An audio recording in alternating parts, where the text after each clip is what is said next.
ନମସ୍କାର ନମସ୍କାର ଆଜ୍ଞା। ଆମ ବାବୁ ଘରେ ନାହାନ୍ତି ତମେ ପଳେଇ ଆସିବ। ସାଧୁ ଭାଇ କିଏ ଭାଇ କଣ ସିଧା ସିଧା ଆମ ଘର ଭିତରକୁ ପଶି ଆସିଲାଣି। ସାଧୁ ଭାଇ ଆଜି ଆମ ଦିଦିକୁ ଦେଖିବାକୁ ଆସିବେ। ବାବୁ ଯଦି ଏଇମାନଙ୍କୁ ଦେଖା କରିବେ ଏଇମାନଙ୍କ ସହିତ ଗପସପ କରିବେ ଘରେ ଏଇନେ କଣ ଯିବ ନା ତୁ ଯା ଏମାନଙ୍କୁ ଗେଟ୍ ବାହାରେ ଛାଡିକି ଆସିବ। ଯା ଯା ଝିଅ ଏଇଟା ସୂର୍ଯ୍ୟ ବାବୁଙ୍କ ଘର ତ ନା ଏଇଟା ଚନ୍ଦ୍ର ବାବୁଙ୍କ ଘର।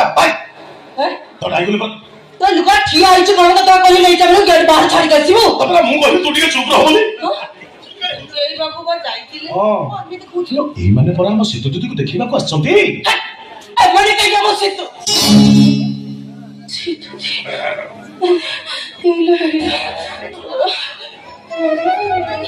ନାଇଁ ଆଜ୍ଞା ପ୍ରଣାମ ଆଜ୍ଞା।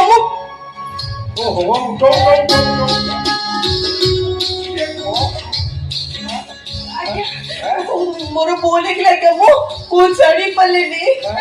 ଆଗରୁ ତ ତମେ ଆମକୁ କେବେ ଦେଖିନ ଜାଣିପାରିଥାନ୍ତ ଆମ ବାବୁ ଯଦି ଜାଣିବେ ମୋ ଚାକିରି ଯିବ। ବାବୁ କାହିଁ କଥା ଆମେ କହିଛୁ ସୂର୍ଯ୍ୟବାବୁ ଘରେ ଅଛନ୍ତି ଆଜ୍ଞା। ଆପଣଙ୍କୁ ଅପେକ୍ଷା କରି ବସିଛନ୍ତି। ଆପଣ ଆଜି ଆସୁଛନ୍ତି ବୋଲି ବାବୁ ଆମର ସବୁ କାମ ବାତିଲ କରିଛନ୍ତି। ହ୍ୟାଲୋ ଏଇ ସୁନା ତୁ ଚାହିଁଛୁ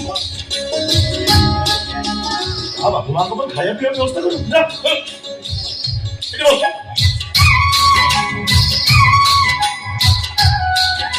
ଆପଣ ଏଠି ବସନ୍ତୁ ମୁଁ ବାବୁଙ୍କୁ ଡାକି ଦଉଛି।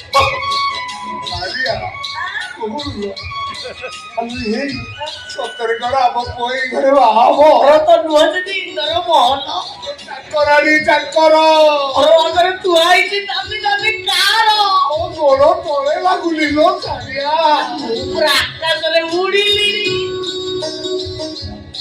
ଉଠିକି ଆକାଶରେ ଉଡନ୍ତି ଉଡା ଜାହାଜ ମଗେଇ ନାଇଁ ଲୋ ବଡ ଲୋକମାନେ ସିନା ଆକାଶରେ ଉଡିବା ପାଇଁ ଉଡାଜାହାଜ ଦରକାର।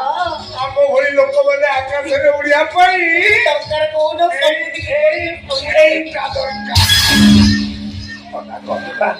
ଠିକ ହେଇକି ନେଇକି ଆସ ମନା କରନା ସାରିଆ ମୋ ଖୁସି କମେଇଯିବ।